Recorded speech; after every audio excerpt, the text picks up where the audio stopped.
বিদ্যালয়ের দ্বাদশ শ্রেণীর ছাত্রী। সমস্ত সকলকে যথাযোগ্য সম্মান জানিয়ে শুরু করছি আজকের বিতর্ক। আজকের বিতর্কের বিষয় সমবায়ের ভবিষ্যৎ ক্ষমতায়নে যুবকদের অন্তর্ভুক্তির গুরুত্ব। আমি এর বিপক্ষে মতামত রাখছি। ইউনেস্কো সমবায় সমিতির সংজ্ঞা দিতে গিয়ে বলেছেন, A cooperative is an autonomous association of persons united voluntarily to meet their common economic, social and cultural needs. সমবায় মানে শুধু নিজের জন্য না, সমবায় মানে সবার জন্য। একজন তাঁতি, জেলে, চাষি সকলে মিলে যখন একটি ব্যবসা শুরু করে তখন তাকে বলা হয় সমবায় সমিতি। আমুল, ইফকো এগুলি হলো আদর্শ সমবায়ের উদাহরণ। ভারতের সমবায় আন্দোলনের দুজন প্রাণ পুরুষ হলেন ড্যানিয়েল হ্যামিল্টন ও রবীন্দ্রনাথ ঠাকুর। সমবায়ের ভবিষ্যৎ ক্ষমতায়নে যুবকদের অন্তর্ভুক্তির গুরুত্ব খুব বেশি আছে বলে আমি মনে করি না। কারণ প্রথমত অভিজ্ঞতার অভাব ও তাড়াহুড়ো করার প্রবণতা। সমবায় চালাতে গেলে বাস্তব অভিজ্ঞতা দরকার হয়, যা যুবকদের নেই। মনে রাখবেন, অভিজ্ঞতা ছাড়া উৎসাহ বিপদের কারণ হতে পারে। সমবায়ের মূলনীতি হলো ধীরে চলো, সবার স্বার্থ দেখে চলো। কিন্তু সমবায়ে নতুন যুবকরা অন্তর্ভুক্ত হওয়ার পর এই নীতি কিন্তু মানে না। এর ফলে সমবায়ের ঐতিহ্য নষ্ট হয়, সাথে সাথে সমবায় কিন্তু ডুবে যায়। দ্বিতীয়ত স্থায়িত্বের অভাব। সমবায়ে তরুণ যুবকদের মন বড়ই চঞ্চল, তারা আজ আছে কাল নেই। তাহলে কিভাবে সুরক্ষিত হবে সমবায়ের ভবিষ্যৎ?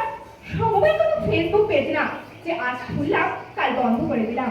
সমবায় হলো এক পরিবার, যার দায়িত্ব সুবিশাল। তৃতীয়ত প্রজন্মের সংঘাত।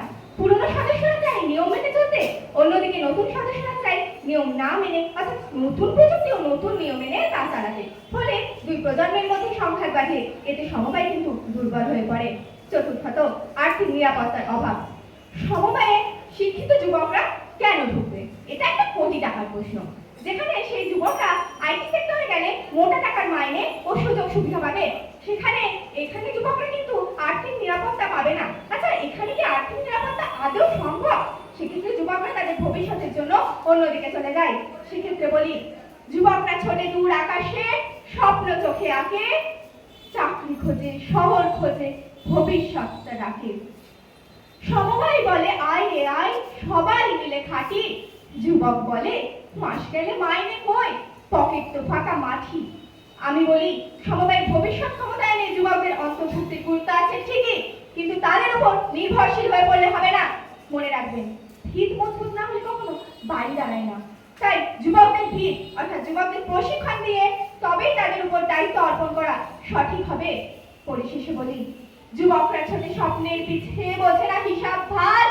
প্রবীণের হাতে বাঁচে সমবায়, এটাই সত্য সার।